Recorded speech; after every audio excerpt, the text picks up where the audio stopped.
সকাল সকাল গোপলুকে আজকে রেডি করে দিয়েছি, কারণ আজকে ছিল পয়লা মে আর বাড়িতে ছিল অনুষ্ঠান। আজকে ছিল এই গুরুদেবেরই অনুষ্ঠান, বালক ব্রহ্মচারী। তো এখানে দেখো বাইরে রান্নাবান্না অলরেডি শুরু হয়ে গেছে দুপুরে ভোগ দেওয়ার জন্য।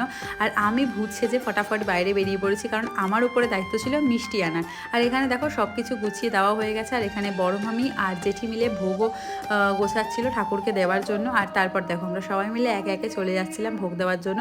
এইবার প্রচণ্ড গরম পড়ার জন্য এই অনুষ্ঠানটা বিকেলেই মেন হয়েছিল, কিন্তু প্রত্যেকবার এই অনুষ্ঠানটা আমাদের বাড়িতে উদয়স্ত নাম হয়, মানে সকাল থেকে পুরো বিকেল অবধি হয় কীর্তন করে।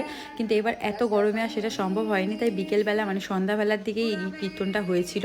তো দেখো আমরা পরপর সব ভোগগুলো ঠাকুরের সামনে দিয়ে দিয়েছিলাম। আর তারপরে দেখো আমার গোপলুও কিন্তু এখানে বসেছিল, আর দেখো কেমন গুটি গুটি চোখ করে তাকাচ্ছিল। যাই হোক, নিচে চলে আসার পরে বিকেলবেলা এখানে সব পার্সেল রেডি করা হচ্ছিল। আর ছোট্টু দেখো পোলাও কাটছিল। আর এখানে সবাই মিলেই আমরা একটু একটু করে রেডি করছিলাম। যাই হোক, এরকমই হাসি মজা আজকের দিনটা তো কেটে গেল। তো দেখো।